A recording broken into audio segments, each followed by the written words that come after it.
यहाँ हम डिस्कस कर रहे हैं the moral period of the drama.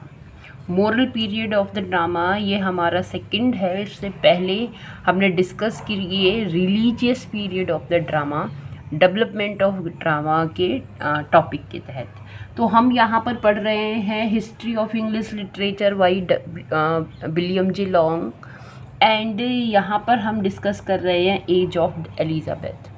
तो आप सभी जानते हैं कि एलिजाबेथन जो टाइम पीरियड था वो समय था जब ड्रामास की शुरुआत हुई थी, ड्रामास का डेवलपमेंट हुआ था। तो रिलीजियस तौर पर हमने डिस्कस किया, हमने साइकिल्स के बारे में डिस्कस किया एट्सेट्रा। अब हम मोरल पीरियड है ड्रामा का, उसको डिस्कस यहाँ पर करने वाले हैं। तो लिखा है द सेकंड और moral period of the drama is shown by the increasing prevalence of the morality plays. जो सेकंड और मोरल पीरियड था ड्रामा का, उसमें देखा गया is shown by increasing prevalence of morality. उसके अंदर जो मोरलिटी था, जो नैतिकता थी, उन प्लेयों का, उन तरह के प्लेज का जो इंक्रीजमेंट था वो बड़ा प्रचलन में था। इन दिस और इनमें द करेक्टर्स वर एलिगोरिकल पर्सोनेजेस। यहाँ पर जो करेक्टर होते हैं वो कैसे होते हैं? एलिगोरिकल फॉर्म में होते हैं। एलिगोरिकल फॉर्म कहने का मतलब यहाँ पर ये है कि जैसे कि कोई इंसान है, उसको आत्मा बना दिया, उसको बुराई बना दिया, उसको कलयुग बना दिया फॉर एग्जांपल। तो एलिगोरिकल पर्सोनेज होते थे, जिस तरह से life, death, repentance, goodness, love, greed, ये सारे के सारे करेक्टर्स के फॉर्म में वर्क किया करते थे। एंड अदर वर्च्यूज़ और वाइसेस, और अच्छाइयाँ और बुराइयाँ। द मोरलिटीज़ में बी रिगार्डेड, जो मोरलिटीज़ थी, नैतिकता थी, मूल्य थे, रिगार्डेड, उनको रिगार्ड किया जाता था, सम्मान किया जाता था। Therefore, इसी कारण as the dramatic counterparts of the once popular allegorical poetry, तो as the dramatic counterpart, जिस तरह से जो ड्रामेटिक काउंटर पार्ट था, ड्रामेटिक समकक्षता थी, जो एक बार एलिगोरिकल पोइट्री के फॉर्म में पॉपुलर हो गई, एग्जाम्पलीफाई, तो उसको उदाहरण दिया जाता था by the romance of the rose. तो रोमांस ऑफ द रोज़ ये भी आपका एक प्ले है, मिडाइवल पोम है, फ्रेंच, ओल्ड फ्रेंच में लिखी हुई है। It did not occur to our first, ये अकर नहीं हुई, ये आई नहीं थी टू आर फर्स्ट, हमारे फर्स्ट पर, unknown dramatist to portrait man and human as they are until they had first made characters of abstract human qualities। तो कुछ इस तरह की human qualities जो abstract good हमारी qualities हैं, जो जिन्हें देखा नहीं जा सकता, उनको उन पर characters बनाने का काम किया।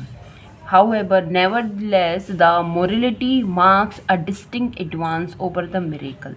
तो जो miracle plays थे, उन पर ये मोरलिटी प्लेस थे, उन्होंने एक अपना अलग ही एडवांसमेंट जो है उसके ऊपर रखा। इन दैट, और इस तरह से, it gave free scope to the imagination, और इस वजह से जो इमेजिनेशन का जो डेवलपमेंट है वो हुआ, और for new plots and incidents, नए नए प्लॉट्स के लिए, कहानियों के लिए, इंसिडेंट्स के लिए। इन स्पेन और पोर्टुगल, स्पेन और पोर्टुगल में दीज प्ले, इस तरह के जो प्लेस थे, मॉरलिटी और miracle plays, under the name Otto, जो कि ओटो के नाम से चलते थे, वंडरफुली डेवलप्ड, बड़े आश्चर्यजनक रूप से डेवलप हुए, by the genius of Calderon and Gil. Calderon और गिल ये राइटर हैं, है ना। सबसे पहले ड्रामास की डेवलपमेंट के लिए इनका नाम जाता है, तो इनके द्वारा डेवलप हुए। ये पूरा नाम है Gill Besant. But in England the morality was dearly kind of performance. But England की बात करें तो ये जो मोरलिटी प्लेस जो थे, ये बड़े डियरली काइंड थे, ये बड़े निराशाजनक थे, इनमें लोग इंटरेस्टेड नहीं थे, यहाँ इनकी परफॉर्मेंस में कोई अट्रैक्शन नहीं था। लाइक द एलिगोरिकल पोइट्री का की तरह, विच प्रीसीडेड इट, जो इसके पहले हुआ करती थी। To enliven the audience, the devil of the miracle plays was introduced. फिर ऑडियंस को एनलिवन करने के लिए, उसको सजीव बनाने के लिए, उसको इंटरेस्ट प्रोवाइड करने के लिए जो the devil of the miracle place, जो मिरेकल प्लेस के जो डेविल थे, वॉज इंट्रोड्यूस, उनसे इंट्रोड्यूस कराने का काम किया गया. And another lively personage called the wise, और दूसरे जो इस तरह के करेक्टर्स थे जिसको कहते हैं wise, was the predecessors of the modern clown और जेस्टर. तो वो उसके बाद में आए क्राउन और जेस्टर और ये मजाक करने वाले जो लोग हैं उसके तहत. His business was to torment the virtues, और जो उनका काम था वो क्या था, वर्च्यूज़ जो हैं, गुण जो हैं, उसको टॉर्मेंट करने का काम था. बाय मिस्चीवियस प्रैंक, बहुत मजाकिया प्रैंक, मजाक करके, शरारत भरे प्रैंक्स करके. And specially to make the devil's life a burden, और जो डेविल है, जो राक्षस है, उसकी लाइफ को एक बर्डन बनाकर, बाय बीटिंग हिम, और उसे मार मार कर, विद द ब्लैडर और द वुडन स्वार्ड, और ब्लैडर और वुडन स्वार्ड से, एट एवरी अपॉर्चुनिटी, हर एक अपॉर्चुनिटी पर. अच्छा, तो इस तरह से जो मिरेकल प्लेस थे उसके अंदर जो थोड़े थोड़े से क्लाउन और जेस्टर आए, उनको, उनके अंदर जो वर्च्यूज़ थे उनको टॉर्मेंट किया गया, है ना. और उसके बाद जो डेविल्स की लाइफ है उसको बीटन किया गया. तो इस तरह की कुछ एनलिविन एक्ट्स हुए, जैसे कि वहाँ की जो इंग्लैंड की जो ऑडियंस है, जो डियरी समझती थी, उसको थोड़ा सा मज़े आए.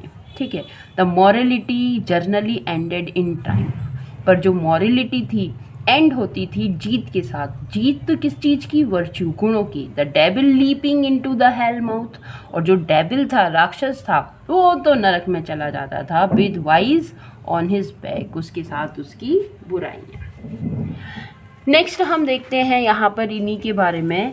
Like the miracle place,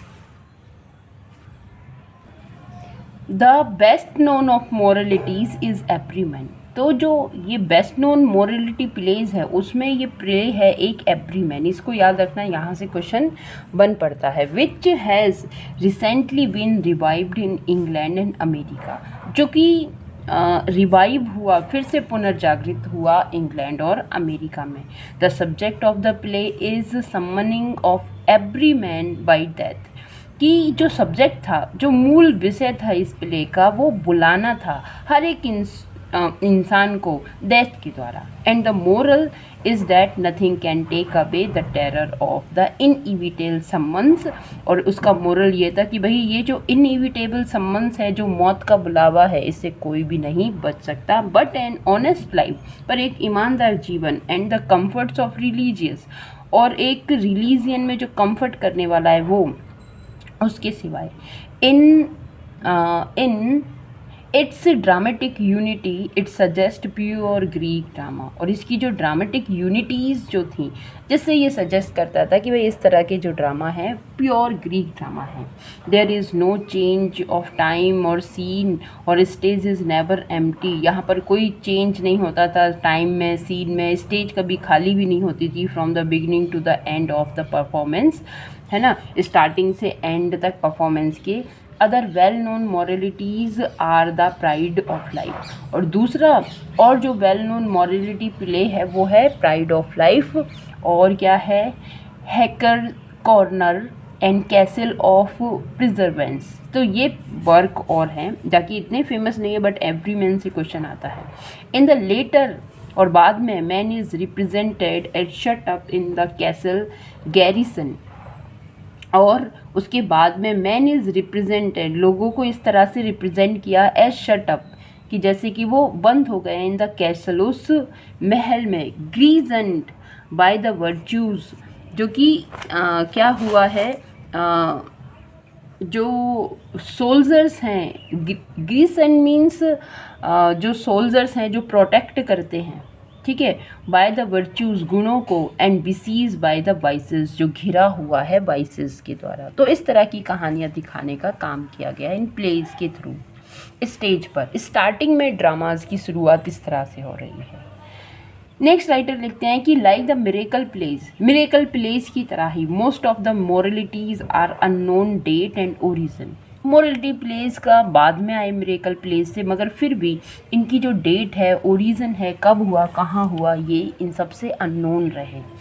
of the known author of moralities, ये जो जाने पहचाने ऑथर थे मॉरलिटीज़ लिखने वाले, two of the best are John Skelton, उनमें से दो बेस्ट थे। पहला था John Skelton who wrote Magnificence, जिसने मैग्निफिसेंस लिखा, and probably also the necromancer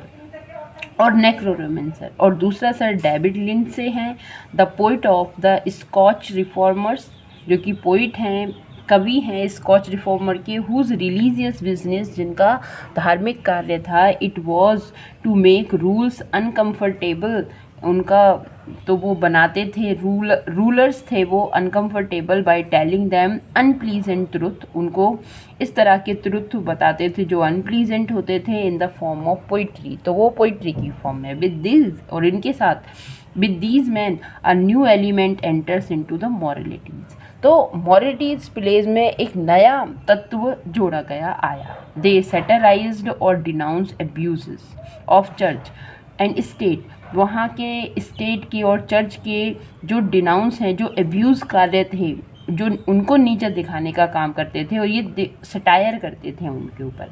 so that the stage first becomes the power in shaping events and correcting abuses, तो इसी वजह से जो स्टेज थी वो पहला ऐसा प्लेटफॉर्म बन गया जो इन पावर्स को शेप करने का, कंट्रोल करने का काम करती थी, और इन एब्यूजेस को करेक्ट करने का काम किया करती थी। अब उसके बाद आता है इंटरल्यूड। इंटरल्यूड की जब हम बात करते हैं तो हमें गाल्सवर्दी की याद आती है कि वो प्ले लिखते थे, उनका इंटरल्यूड उसके बीच में जोड़ दिया करते थे। तो इंटरल्यूड भी यहाँ पर भी क्या कार्य करता है कि भाई दो प्ले हैं और उनको बीच में जोड़ने का काम इंटरल्यूड करता है, ठीक है। तो interlude, it is impossible to draw any character accurate line of distinction between the moralities and interludes, तो ये इम्पॉसिबल था कुछ भी ड्रॉ करना, कुछ रेखांकित करना, किसी एक्यूरेट लाइन को ऑफ डिस्टिंक्शन, जो मतभेद बताए मॉरलिटीज़ और इंटरल्यूड के बारे में। In general we may think of the latter as dramatic scenes, और बाद वाले को हम ऐसा समझते थे जैसे कि उसमें ड्रामेटिक सीन्स होते हैं, sometimes given by them selves, और कभी कभी ऐसा अपने आप ही दिया जाता था, एट बैंक्वेट और entertainments where a little fun was wanted.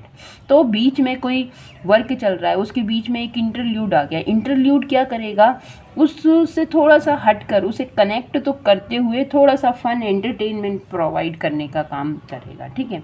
And again slipped into the miracle play to enliven the audience after solemn scene, तो इस तरह के सीन के बाद फिर से जो ऑडियंस है एंगेज हो जाती थी मिरेकल प्लेस में। दस इसी तरह से on the margin of the page of one of the old Chester play be read, उसी तरह से ऑन द मार्जिन, उस हाशिए पर, ऑफ द पेज, उस पेज के, of one of old Chester plays की किसी एक पर, वी रेड हम पढ़ते हैं, the boy and Pigge when the kings are gone, तो इस तरह का ये sentence. Certainly this was no part of the original scene, जबकि ये वास्तव में ओरिजिनल सीन का पार्ट नहीं था।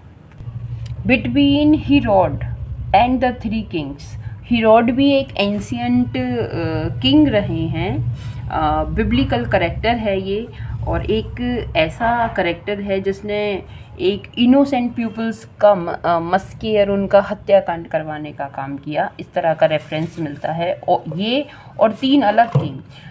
सो also the quarrel between the Noah and his wife is probably a late addition to an old play, तो इस तरह से एक क्वेरल है नोहा और उसकी वाइफ के बिटवीन, जो कि और एक ओल्ड प्ले का एडिशन करता है। द इंटरल्यूड ओरिजिनेटेड, और ये इंटरल्यूड का पार्ट है। राइटर कहते हैं कि interlude originated undoubtedly in the sense of humour देने के लिए, मजाक करने के लिए ये इंक्लूड किए जाते थे। And to John Heywood, a favourite retainer and jester at the court of Mary, is due to credit for raising the interlude to the distinct dramatic form known as comedy. अच्छा, तो ये John Heywood हैं जो retainer हैं, एक इस तरह के कि भाई किसी चीज़ को कंटिन्यू करने वाले हैं, जेस्टर हैं, मजाकिया हैं, मैरी के कोर्ट में रहे। और इन्होंने क्या किया, ये जो क्रेडिट है इनको दिया जाता है रेज करने के लिए इंटरल्यूड का, और ये इंटरल्यूड ही बाद में कॉमेडी की तरह जाने गए। नेक्स्ट हम पढ़ते हैं कि Heywood's interludes were written between 1520 to 1540। तो 1520 से 1540 के बीच में इनके इंटरल्यूड लिखे गए। His most famous is the four P's. भाई इसको अंडरलाइन कर लेना, लिख लेना, यहाँ से क्वेश्चन आता है the four P's. A contest of bit between a pardoner, palmer, pedlar और पॉटी कैरी। तो इस तरह के ये करेक्टर्स थे, उनकी बिट उनकी बुद्धिमत्ता का यहाँ पर कॉन्टेस्ट है। ठीक है, the characters here strongly suggest those of the Chaucer's. और ये वो करेक्टर्स हैं जो चौसर ने भी सजेस्ट किए हैं। Another interesting interlude is called the play of the बेदर। और दूसरा इंटरल्यूड है जिसका नाम है द प्ले ऑफ द बेदर। इन दिस जुपिटर पर एंड द गॉड्स असेंबल। और जहाँ पर गॉड असेंबल एकत्रित होते हैं टू लिसन सुनने के लिए, टू कंप्लेन शिकायतों को, अबाउट वेदर मौसम से related, and to reform abuses और जो गलतियां हैं उसको सुधारने के लिए। नेचुरली एवरीबडी वांट्स और प्राकृतिक रूप से हर कोई चाहता है his own kind of weather, कि भाई वेदर जो है मौसम उसके अकॉर्डिंग हो। द क्लाइमैक्स इज रीच्ड और इस कहानी का जो क्लाइमैक्स है वो पहुंचता है बाय अ बॉय, एक लड़के के द्वारा, हु अनाउंसेस जो इस बात को बताता है that a boys pleasure consist in, कि एक लड़के का जो आनंद है वो कंसिस्ट होता है टू थिंग्स में, दो चीज़ों में, कैचिंग द बर्ड्स को पकड़ने का, एंड थ्रोइंग स्नोबॉल्स और स्नोबॉल्स को फेंकने में। द बैग्स फॉर द बेदर, जो रिक्वेस्ट थी, बैगिंग था बेदर के लिए, टू सच ये था that he can always do both, कि वो हमेशा दोनों चीज़ें कर सके। Jupiter decides that he will do just as he please. तो जुपिटर ने डिसाइड किया कि भाई वो वैसा कर सकता है जैसा वो चाहता है। अबाउट द बेदर के बारे में, and everybody goes home satisfied, और हर कोई घर चला गया एक सेटिस्फाई होकर, संतुष्ट होकर। All these early plays were written for the most part in mingling of prose and wretched doggerel. तो इस तरह के जो प्लेज थे वो लिखे गए फॉर द मोस्ट पार्ट, बहुत पार्ट्स में, इन मिंगलिंग ऑफ प्रोज जिसमें प्रोज था, एंड डॉगरेल था।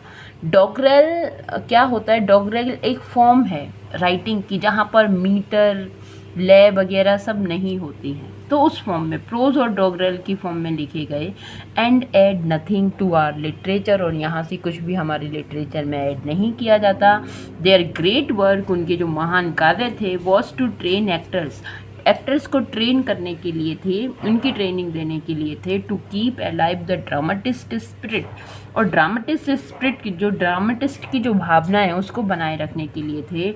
And to prepare the way for the true drama, और जो रास्ता था उसको प्रिपेयर करने के लिए थे जो एक सच्चे ड्रामा के लिए जाता है। नेक्स्ट हमारा पॉइंट है the artistic period of the drama. तो हमने सबसे पहले रिलीजियस पीरियड देखा, मोरल पीरियड देखा, और अब आर्टिस्टिक पीरियड है ड्रामा का। अब ये जो पीरियड है इसमें कॉमेडी, ट्रेजेडी, इन सब के बारे में हम डिस्कस करने वाले हैं। तो वो इससे रिलेटेड बहुत इंपॉर्टेंट क्वेश्चंस भी यहाँ पे आते हैं कि first tragedy, first comedy, first tragedy writer, इन सब से रिलेटेड हम इसको एक सेपरेट लेक्चर में करेंगे, वीडियो में करेंगे। So thanks for watching it. आपको कैसा लगा, आपके जो कमेंट्स हैं, सजेशंस हैं, आप मुझे सेंड कीजिए। Thank you, thanks for watching.